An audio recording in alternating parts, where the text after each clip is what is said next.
Hello everyone, मेरा नाम है औरंगज़ेब और आज एक और वीडियो के साथ पेश खिदमत हूँ जिसमें आज हम केस का ड्राफ्ट समझने जा रहे हैं फॉर्मेट जो कि नादरा से मुतल्लिक है, जिसमें हमने अपनी CNIC, date of birth, age या फिर नेम या सरनेम या उसके अलावा फादर नेम, जो भी मसला हो वो हम करेक्शन का समझने जा रहे हैं इस वीडियो की मदद से। तो एज़ यूजुअल आप देख सकते हैं ये मेरा विजिटिंग कार्ड जो कि मैंने अपना लगाया हुआ है। आप मुझसे रब्ता करना चाहें तो मेरी एड्रेस, ऑफिस एड्रेस कराची की, उसके अलावा आप मेरे मोबाइल नंबर पर रब्ता कर सकते हैं और ईमेल एंड वेबसाइट पर। तो वीडियो को स्टार्ट करते हैं और देखते हैं, हम समझने की कोशिश करते हैं कि जो नादरा से मुतल्लिक या फिर नादरा से रिलेटेड या फिर जो कि सिविल केस बनाने और दाखिल करने का तरीक़ेकार कैसे होता है। तो मैं आपके सामने ये पेश खिदमत कर रहा हूँ, जिसमें आप ये देख सकते हैं कि कैसे हमने एक सिविल केस दाखिल करना है या फिर नादरा के ख़िलाफ़ हमने कैसे केस दाखिल करना है। आप देख सकते हैं कि in the court of first senior civil जज वेस्ट एट कराची, ये जो जुरिस्डिक्शन है ये वेस्ट डिस्ट्रिक्ट वेस्ट कराची की जुरिस्डिक्शन है और ये सिविल सूट नंबर जो कि कोर्ट की तरफ से अलर्ट किया जाएगा और 2022 का ये आज की डेट में जो हम ये वीडियो बना रहे हैं।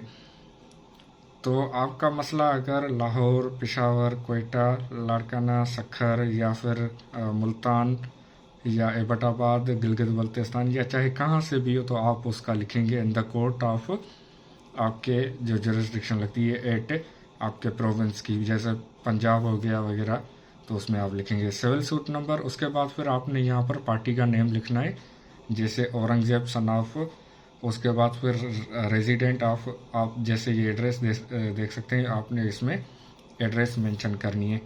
ये चूँकि केस कराची का है तो मैंने इसमें कराची लिखा हुआ है और ये प्लेंटिफ की तरफ से मैंने दाखिल किया हुआ है।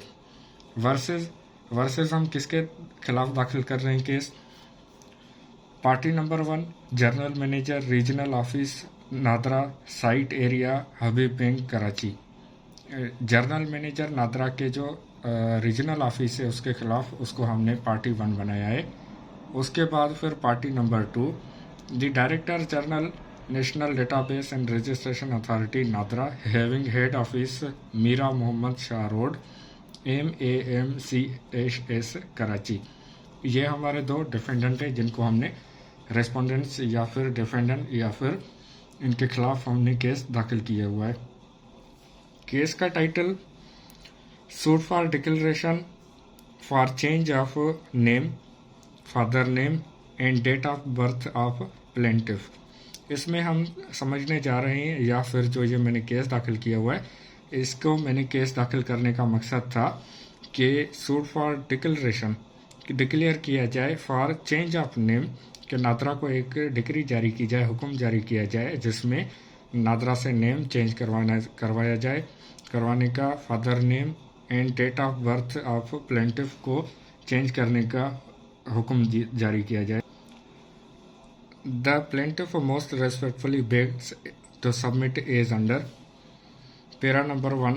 इसमें आपने सबसे पहले लिखना होता है कि that the plaintiff is a law abiding citizen of Islamic Republic of Pakistan and is residing at above mentioned address along with her family since long. ये चूँकि लेडी का एक केस था कि जिसको मैंने प्लेंटिफ बनाया हुआ है, वो एक लॉ अबाइडिंग सिटीजन है इस्लामिक रिपब्लिक ऑफ पाकिस्तान के और अपनी फैमिली के साथ रिहाइश पजीर हैं। तो जब आप केस दाखिल करेंगे तो उसका बिल्कुल ऐसे ही ड्राफ्ट होगा, चाहे आप थ्रू आउट पाकिस्तान कहीं पर भी केस दाखिल करें, ये आप देख सकते हैं। या फिर अगर आपको सजेशन चाहिए तो आप मुझसे कमेंट में ज़रूर सजेशन मांग सकते हैं या फिर रब्ता कर सकते हैं। अब चलते हैं कंटिन्यू पेज नंबर 2 की जानिब। तो देख लेते हैं पेज नंबर 2 के कंटेंट्स, जो कि page number 2, that when the plaintiff was born her parents gave her name as so and so, जिसको मैंने कवर किया हुआ है। इसके जब ये पैदाइश हुई थी इनकी प्लेंटिफ की, तो इनके वालिदैन ने इनका नाम लिखा था कुछ इस तरह से। Para number 3, that the name of father of the plaintiff is so and so and his CNIC bearing number so and so, and mother of plaintiff namely so and so has also her CNIC bearing number.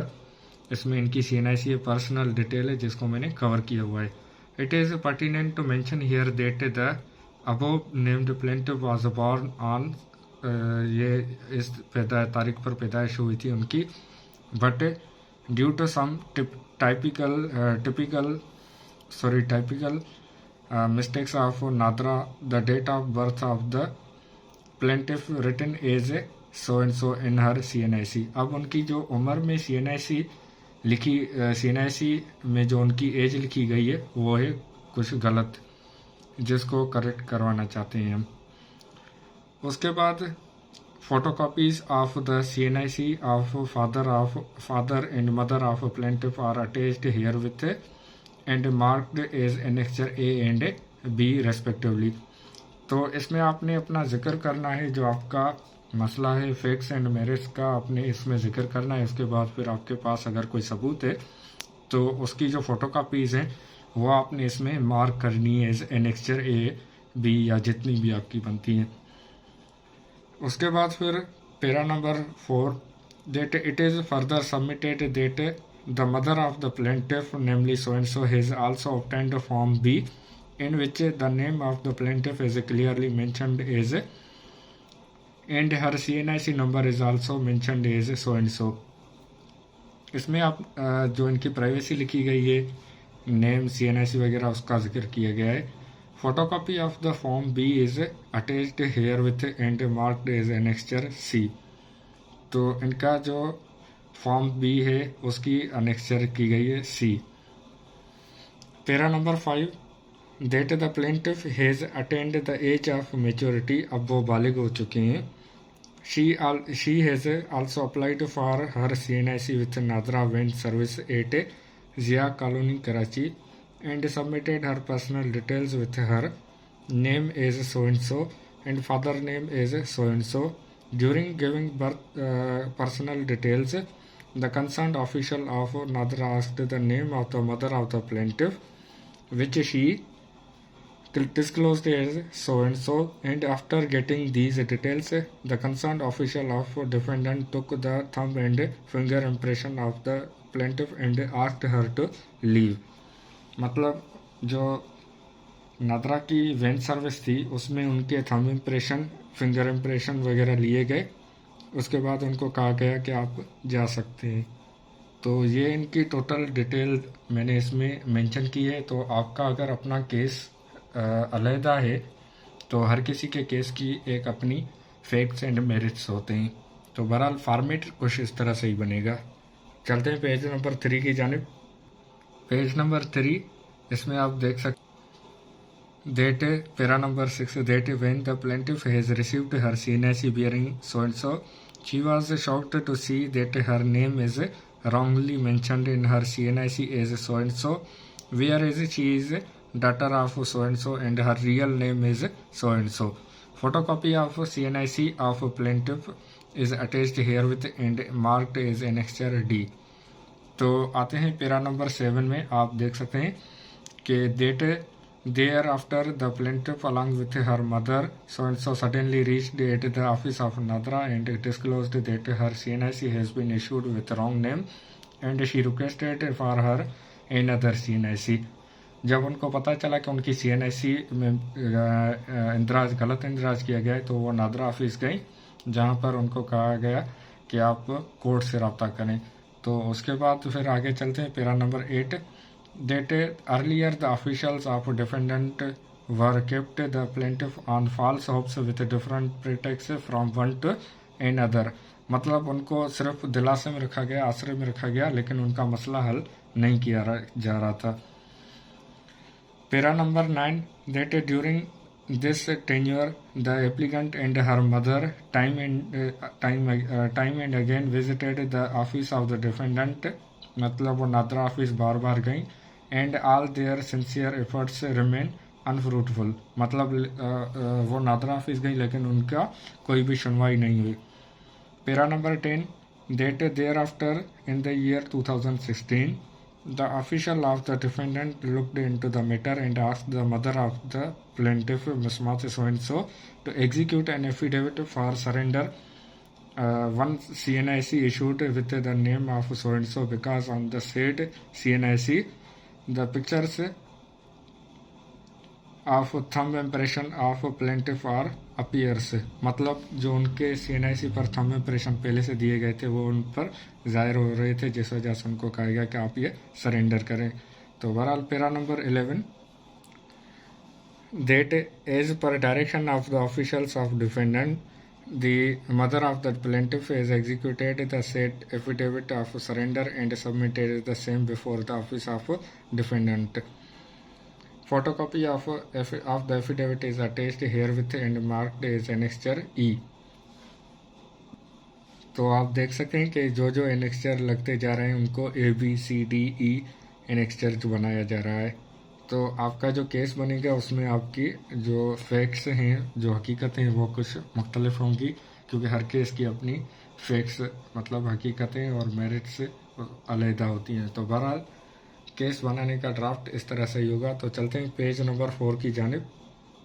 Page number 4 और para number 12, that all efforts of the plaintiff remain unfruitful as the officials of the defendant have refused to issue the CNIC to the plaintiff with her correct name, example so and so, despite of the fact that her particular are already in their record as mentioned in form B. Para number 13, that as a final resort, the plaintiff through her counsel sent legal notice to the defendant number 1, but the defendant did not even bother to reply the same. तो उनको मैंने legal notice भेजा था अपने client के ज़रिए, जिसकी photocopy of the legal notice and courier receipt slips are attached herewith and marked as annexure F and F1 respectively. तो आप देख सकते हैं कि मैंने उनको नादरा ऑफिशियल को एक लीगल नोटिस भेजा था जिसका उन्होंने रिप्लाई नहीं दिया, जिसके बाद फिर मेरे क्लाइंट ने कहा कि आप ये केस दाखिल कर दें. Para number 14, that since 2007 the plaintiff is roaming from pillar to post but gain no positive response. Para number 15, that when the plaintiff lastly approached to the office of the defendant and requested them to issue her CNIC with her correct and actual name, but ultimately she got direction from the defendant to approach before the honorable court for the direction in her CNIC, as the same is a legal requirement for any correction or change in any document or CNIC as such under the facts and circumstances. The plaintiff has been left with no option except to file the instant suit before this honorable court, hence this suit. मतलब नादरा की तरफ से इनको ये कहा गया मेरे client को कि आप कोर्ट के ज़रिए एक केस दाखिल करें, बिफोर ऑनरेबल कोर्ट आप एक केस दाखिल करें जिसमें आपकी करेक्शन के लिए CNIC करेक्शन के लिए एक डायरेक्शन दी जाएगी जो कि लीगल रिक्वायरमेंट है. तो इस आते हैं para number 16, date the cause of action, मतलब ये जो केस दाखिल करने का एक काज अराइज हुआ वो कब हुआ. Date the cause of action for filing the instant suit arose to the plaintiff against the defendant firstly when she has obtained her CNIC in which the incorrect wrong name of the plaintiff and her father name has been mentioned जो कि इनका name था उसको मैंने cover किया, personal detail थी, instead of her real name so and so, and thereafter when the plaintiff approached the defendant for correction of the same and she was directed to obtain the decree in this respect from the concerned court of law, and same cause of action is continued day to day till filing of this suit of the plaintiff as decreed as paid by her. मतलब जो इनका काज of action है वो तब arrows हुआ जब उनको कहा गया कि आप कोर्ट के ज़रिए एक डिक्री लेके आ जाएं जिसमें लीगल रिक्वायरमेंट के ज़रिए आपका नाम चेंज किया जाएगा, जो कि कोर्ट अगर डायरेक्शन देती है तो. Para number 17 that the memo of plaint is properly stamped. जो ये मेमो ऑफ पिटीशन बनाया गया है, प्लेंट बनाया गया है, ये प्रॉपरली स्टैम्प्ड मतलब इस पर स्टैम्प टिकट लगाए गए हैं properly. Page number 5 of the plaint का पेज नंबर 5, जिसमें para number 18 that office of the defendant is situated with in the territorial jurisdiction of police station Karachi which is with in the jurisdiction of this honourable court Karachi. अब आते हैं prayer class पर, जिसमें हम इस्तदा करते हैं। It is therefore respectfully prayed on behalf of the petitioner above named that this honourable court may be please to pass a judgment and decree in her favour as under. मतलब एक decree जारी की जाए plaintiff के favour में। A prayer clause A to declare that the actual correct name of the plaintiff is so and so and daughter of so and so. मतलब आपने अगर इसमें प्रेयर करनी है तो आपने इसमें एज इट इज़ लिखना है कि आपका नाम या फिर फादर नेम या डेट ऑफ बर्थ उसमें करेक्ट की जाए। Prayer clause B to direct the defendant to issue CNIC के मतलब नादरा को ये कहा जाए कि उनको CNIC जारी की जाए and mention the name of the plaintiff is so and so instead of so and सो, जिसमें एक नेम की इस्तदा की गई है करेक्शन के लिए, वो करेक्ट करके इनको जारी किया जाए। Prayer clause C to cancel the CNIC wrongly issued to the plaintiff with the name of so and so, जो कि एक CNIC पहले से जारी की गई है उसको कैंसिल करके एक अलहदा न्यू CNIC जारी की जाए। Prayer clause D any other relief which this honourable court may deem fit and proper under the circumstances of the case may be granted, जो कि केस के हालात एंड वाक़यात के मुतालिक अगर कोई ऐसा रिलीफ बनता है तो वो भी जारी किया जाए। Karachi dated so and so plaintiff advocate for the plaintiff, ये केस मैंने दाखिल किया था। तो आपने देखा कि ये इसका प्रेयर क्लास बनता है। आप प्रेयर क्लास को पास करके अच्छे तरीके से आप देख सकते हैं कि प्रेयर क्लास आपने कैसे लिखना है। आपकी जो इस्तदा होगी वो एक अलहदा होगी, लेकिन तरीक़ेकार यही होगा, क्योंकि हर केस की अपनी डिटेल्स, मेरिट्स एंड फैक्ट्स होते हैं। प्रेयर क्लास के बाद फिर पेज नंबर 6 वेरिफिकेशन आता है, जिसमें लिखा जाता है कि जो आपका नेम है, सन ऑफ वगैरह, आप रेजिडेंसी अपनी मेंशन करते हैं और इसमें आप ये डिक्लेयर करते हैं कि जो ये प्लेंट बनाई गई है ये बिल्कुल करेक्ट और सही है, आपके इंस्ट्रक्शन पर बनाई गई है। ये आप देख सकते हैं, इनकी पर्सनल मालूमात को मैंने अपने विजिटिंग कार्ड के ज़रिए कवर किया है। Karachi dated deponent the deponent is identified by me advocate sworn before me on oath is at Karachi on this day of so and so। ये मेरी डिटेल्स हैं जिसको मैंने कवर किया हुआ है। एफिडेविट्स, अब इसके साथ जो डॉक्यूमेंट्स लगेंगे, document filed, documents relied upon as per annexures, original of the annexure and all other relevant documents. Address of the parties, address for the service of as and title petitioners counsel as an वकालतनामा। तो वकालतनामे की मेरी ये detail आप देख सकते हैं, विजिटिंग कार्ड पर मैंने दी हुई है। ये आप देख सकते हैं कि मैंने अपनी डिटेल दी हुई है। तो बहरहाल केस जो नादरा के खिलाफ दाखिल किया जाएगा वो इस तरह से ही बनाया जाएगा। आपको एक मरतबा फिर मैं आपको दिखा देता हूँ कि suit for declaration for change of name, father name and date of birth of plaintiff.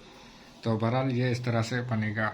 आपको अगर किसी किस्म का मसला पेश आ रहा है जो कि हल नहीं हो रहा, कोई आपने नेम करेक्शन करवाना है, date of birth, CNIC, father name, age correct करवानी है, तो आप मुझसे रब्ता कर सकते हैं कराची में, या फिर जिस भी शहर से आप ये वीडियो देख रहे हैं तो आप मुझसे रब्ता करके और अपना मसला हल करवा सकते हैं। ये मेरी ऑफिस एड्रेस कराची की है। उसके अलावा मैं लाहौर, पेशावर, कोयटा और यहाँ कराची में प्रैक्टिस करता हूँ। ये मेरे मोबाइल नंबर आप देख सकते हैं, आप मुझसे रब्ता कर सकते हैं मेरे मोबाइल नंबर पर, या फिर आप मुझसे रब्ता कर सकते हैं कमेंट के ज़रिए, जिसमें आप मुझे कमेंट करके जो भी आपका मसला है वो पूछ सकते हैं, सजेशन दे सकते हैं, या फिर क्वेश्चन आप पूछ सकते हैं, जो कि मैं आपको इंशाल्लाह गाइड करूँगा। तो उम्मीद है इस वीडियो से आपकी हेल्प हो जाएगी और आप एक ड्राफ्ट या फिर केस बनाने के काबिल हो जाएंगे। तो अपना ख्याल रखिएगा और मिलते हैं अगले वीडियो में। Thank you.